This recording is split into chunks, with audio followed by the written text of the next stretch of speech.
America. That ain't gonna work at all. Then I ain't gonna sit down and talk to you. It's early in the day. And we're gonna put you on Mandela and a roll of toilet paper. It's a poor man napkin, right? All right, all my peoples, my peeps, my peeps. When I say it like that, y'all know who I'm talking about. All right, so my name is, y'all know who I am. I'm Chef Johnny Ghetto Gourmet, aka Thor. Get off my, don't ever get on my desk again, young lady. Is a key. All right, so my father sent me this story, Myths of Smoking Pot by Ruth Marcus, who is a very influential person in the Food and Drug Administration or somewhere along those lines, dealing with, she's like the top echelon of dealing with the drug effects, shall we say, or, you know, what she sees it as from a clinical and a doctoral and so, and also on a social level, and so she's looking at the whole thing like that, right? Now what she did was she cut out what she wanted y'all to hear, which is every time you introduce drugs into a society, we all know tobacco is killing people. It's obvious, right? It is. Alcohol is killing people. It's obvious. So is heroin. So is cocaine. So, but these certain other drugs, marijuana is the one she's talking about, right? So let's dismiss all the big drugs, okay? Let's dismiss tobacco and alcohol over there. Let's hold on to this one thing. Now, the way they're doing it is creating medical marijuana, right? Okay.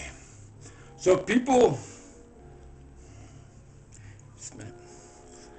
who need medical marijuana, you really ain't got it, all right?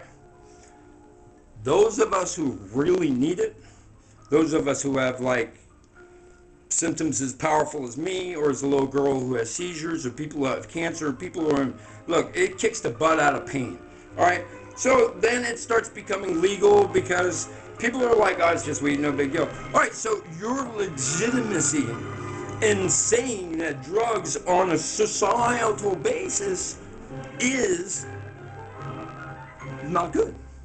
It can cause problems. And you're saying, well, you just talked about medical marijuana and that you're probably smoking. Well, I'm also an addict in recovery from methamphetamine. I lived this world. I lived in the world of drugs and drug use, in the world of, I never shot up, thank God, in the world ever since I saw the drug war start in 1984 till now. Okay, lady, now if you want to be a professional about the social aspects of a drug and what it does to the community, well, one, you got to take yourself down in that community. You got to be in that community. Two, you need to be, one, you cannot be a sommelier without drinking some wine. You may be, like my professor back in high school, able to be, like he did work on Skid Row bums in NIH. He's actually a very top professor. Did some groundbreaking work on the effects of alcohol on the brain cells and how much it destroys and how much it really, he did some real you know, groundbreaking work. Would he be a sommelier? No. Would he know about the culture of AA or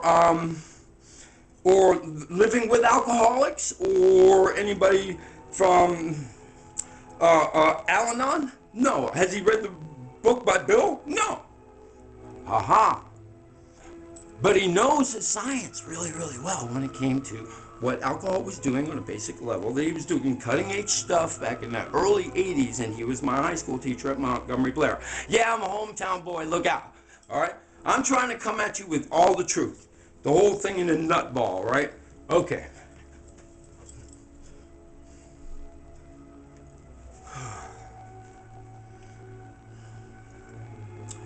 Okay, so even with it, my life is still kind of rough, but at least it's more manageable. That's just the truth. That right there, it hurts a lot. I'm in pain all the time. I'm just changing the subject because what happened? You guys are like, what the hell is that? This happens a lot. And I figure, no, I know. The expression of my humanity and the betterness inside of me can be shown more because I'm more able to handle my symptoms. Well, I'm also on Flexeril, I'm also on Klonopin. I really don't want to be on either one of those. And for the most part, I really don't want to be on, all the time either. I got things that I want to be like focused on. I don't want to have to like regulate my time over something, which I have to do using 3 different medications. Not only that, I have to do it with my exercise, but that's all my personal battle. Okay, now we're going to go back to, that was minoscope to me, all right, meaning that I am in recovery. Don't come around me with the meth because I might go like that. All right, don't come around our neighborhood stealing. But if your life is your life and you're a positive person in your life, that's your thing, right? So I'm not busting on anybody, hear that. But you come into a community and you screw it up, breathe peace up H2O, or peace up fire, okay? On my Eye of Thor, on my blog, it talks about how the community got broke down as soon as drugs came in. So drugs are used as a weapon. Drugs first came into the barrios in the 60s, in the 50s, and it attacked the Spanish, the Afro-Americans, all right? It came into the poor sections of town, all right? That was the first attack, all right? Most of the people who used heroin in the late 1800s were white males. Same thing with cocaine in the 80s.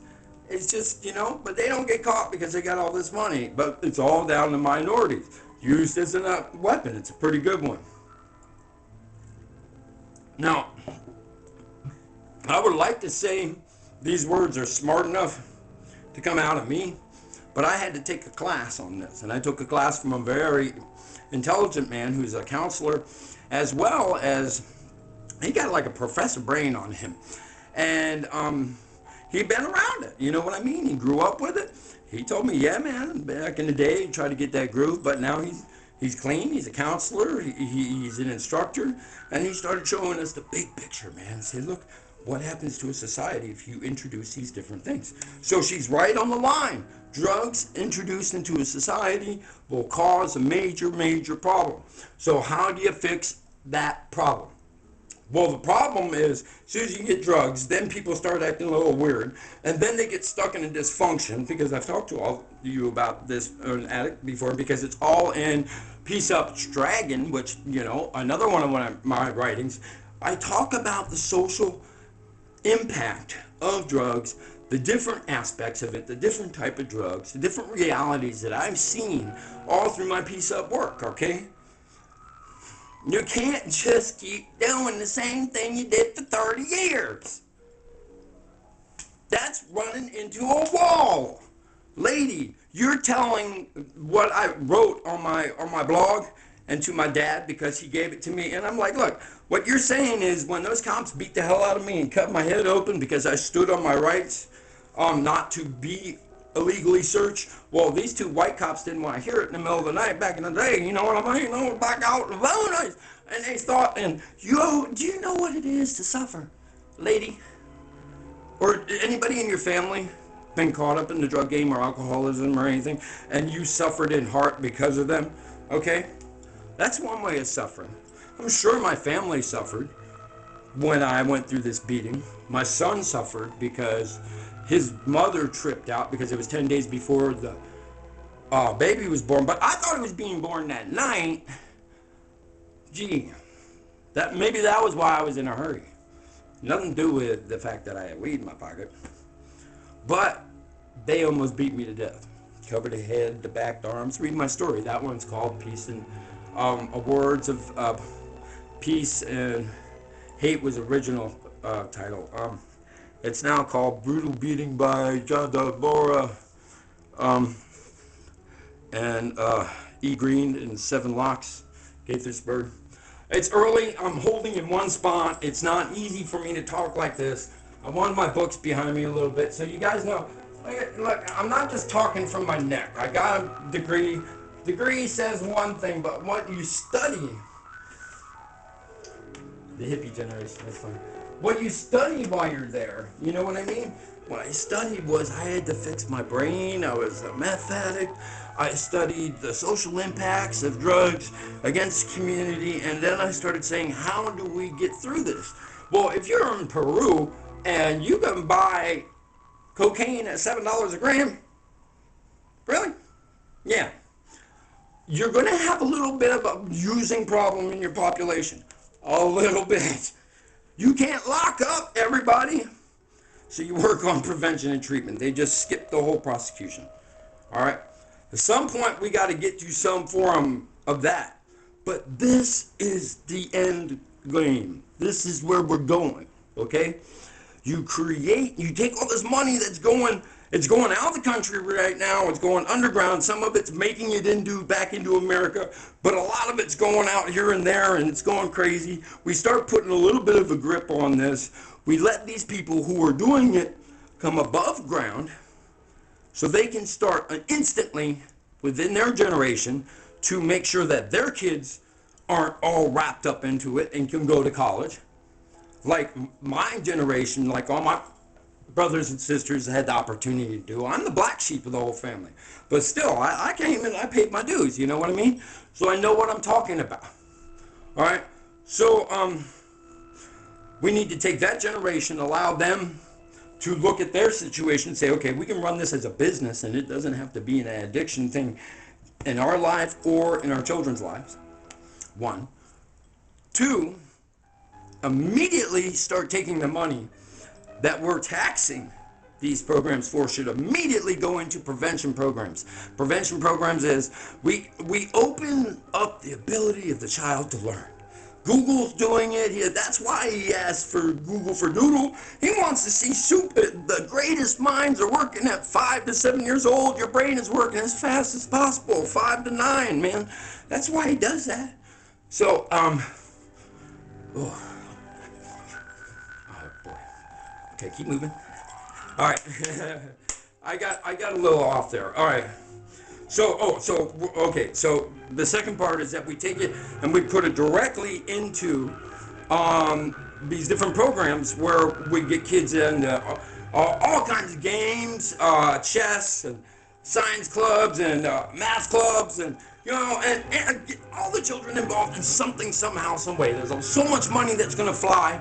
That's what we do with it. All right. The second part of what we do with that is we have 30-year war, a 30-year drug war, and we have casualties and collateral damage all over the place, all over this country, right? That's what she's upset about. I'm upset about that too. We're on the same page here. How do we fix it? Well, lady, if you ain't never smoked a joint, never hung out with the homie, and don't know what it is to be like, oh, on the gack, you don't know. Man, if you don't got people, if you haven't suffered and seen that suffering and been in that suffering and buried people and been G'd up in that understanding, you know what I mean? Been in the house and then seen it from the other side where you're like, man, I'm in recovery. I got to get my head right. I got to get all my mind right. I got to get my life right.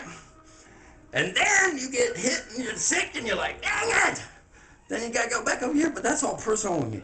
All right, so, but as a person in recovery takes a while, man. Real recovery takes a while, man. You gotta work at that and work at that for like 5 years. And you might relapse and all that. So I've gone through all that, right? And thank God I went through that as strong as I did. So now I can handle like having this in my life as well as being able to express to you the importance of what I'm saying. Okay? We are going through a transformation period. Now you can take this drug war and 30 years of casualties and shove it and just stop, all right? Because here's the worst part. Everything that happens here to one of our people, one of these kids who disappears and dies on heroin, like the 2 kids on that back deck that one day who just disappeared, and dude's looking for a shovel a day later. I know what's happening to these people. I've seen it, man. Okay, I've seen the infrastructure of them. I've seen the children growing up in these homes. All right? We need to take that last part and kick ass on prevention and treatment and taking care of these people who've had their ass kicked in the 30-year war. And for every one here, I was saying, there's 10 across the world. Okay? right down in Mexico. You know, my dad's always told me, Dad, 64,000 people killed last year because of, your drug and your weed trade. How do you feel about that? I'm like, well, I'm in Eugene, and most of the homies around here do it themselves. So it's all American up here. Can you feel me? But let's get real with it. Let's get real with it. You don't want to legalize it? It's going to happen. Because that's the way society's looking at it. But let's have society look at this, the whole picture. We have a 30-year war that's going on called the drug war that broke up our communities, that broke up our ability to deal with the first initial dysfunctions that happened within the community, within the family, because the community was broken apart. It's called the social community. Read Peace Up Fire. Okay? So, once that got broken apart, how do we bring it back together? That's Peace Up H2O, also Peace Up Thunder, which is lost.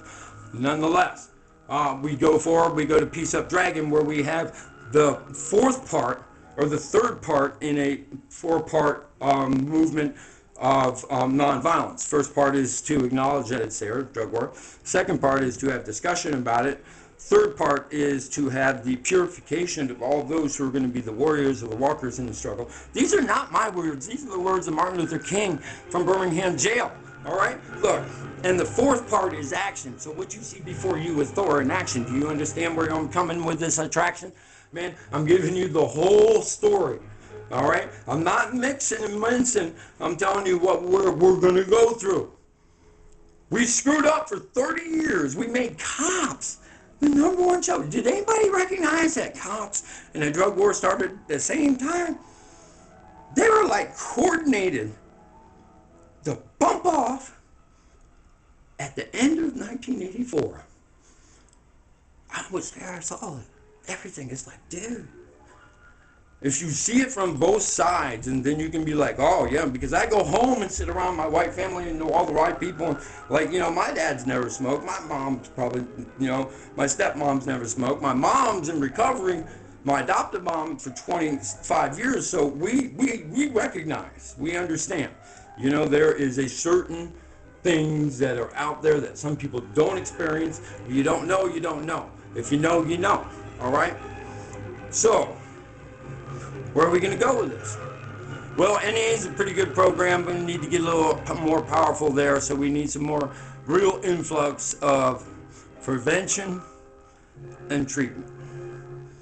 And also, we need to get these people educated and get them working again. That's what my Chef John Ghetto Gourmet show is all about. All my G homies, come out the hell out of jail, sit down and watch my show, learn how to cook. Get your food stamps, learn how to cook. I did all this with food stamps. It's in your own house and do it, man.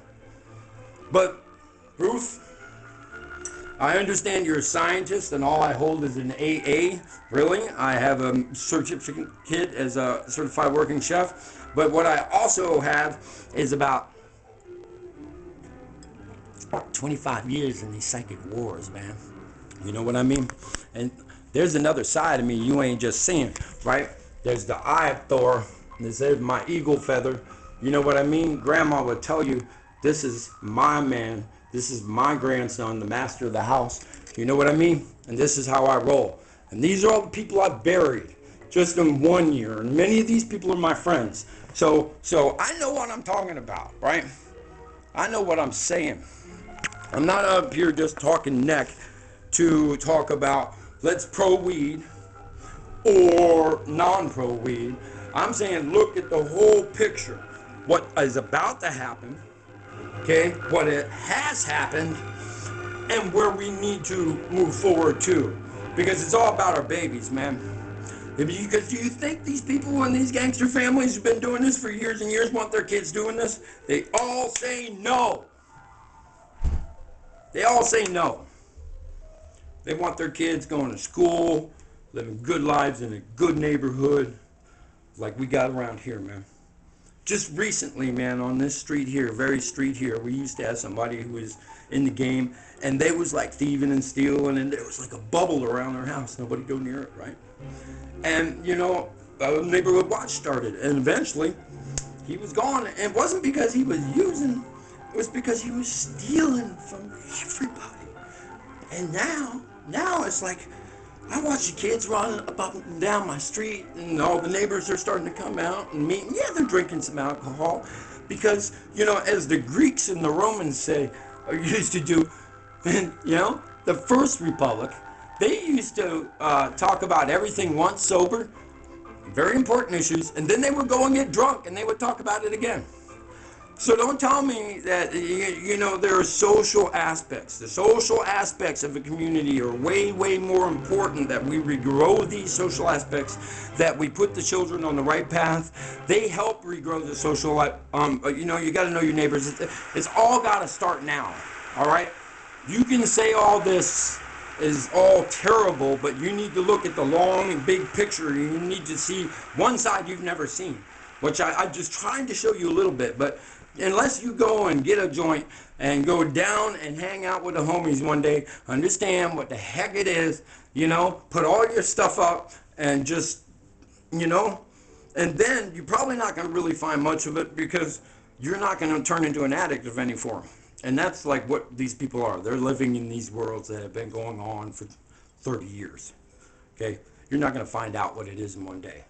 But at least if you you haven't even smoked a joint and you want to talk like this, well, I'm like, all right, you're reaching all the people that haven't smoked a joint, but all the people over here who have, we ain't saying nothing about it. You know?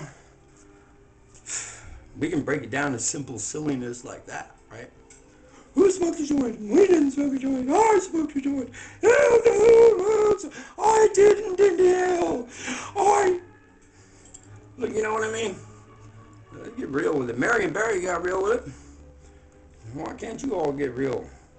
You know, I bring him up because he was a very, very good mayor of Washington, D.C. Just really was. When I was there, I saw what he did for our people. And considering what happened with the crack cocaine and the way that influenced the entire community, as well as his poor ass, and he got out of there and rock and roll, man, maybe you ought to go talk to him about the social aspects and ramifications of drugs in the community and how do you want to raise your community, because he down there in the bottom was looking up. All right? As a politician, that's a powerful thing. You know? Working for right and working. All right, Chef John, Ghetto Gourmet. I need to like really bring that all together. All right, so you know where I stand with the things is because I'm all about community, and like, yes, I'm involved with children, and it is very much important to have the children raised in a way where they don't have that option anywhere around them, because they have other things filling their lives. All right, and like I said, all the GE parents would be like, I don't want my kids doing this, you know what I mean? A lot of 1%ers would be like, man, you know, this ain't no joke, man. And life on the line, you know? The reason the whole thing started a long time ago was, you know, the African male was looking at 70% of them was going to go to prison or be killed by the time they were 25. So, you know, this is what happened when you did all this back in 1984. By 1990, those were the statistics. Look at the big picture. Look at what has happened. Look where it attacked. Look what it broke down. Read some of my writings. If you're interested in the understanding of the whole social impact of what I'm saying happened to the communities and the social communities, and how we stop the dysfunctions that are the true things behind addiction. Once we handle those dysfunctions, once we raise people up individually on the 3-step program that I was talking about, once we really look this thing in the eye and say, okay, we've had enough of it, 30 years of this game of locking people up and having the most locked up people in the world, and how much we're spending for all that, all lawyer stuff, and there's gonna be prevention anyways. That's the funny part. You lock them up, they're gonna have to go through treatment anyways. So, you know, get ahead of it. Create an end game, an end result that's going to work. Don't show part of the problem, ma'am, doctor. Give us a look at the whole thing. Be heard in the whole form, okay? So you heard what I say. It's not just one little thing I look at. I look at the whole thing. And we got to move forward. All right, peace. I'm done. Much love, Stefan, Ghetto Gourmet, a.k.a. Thor.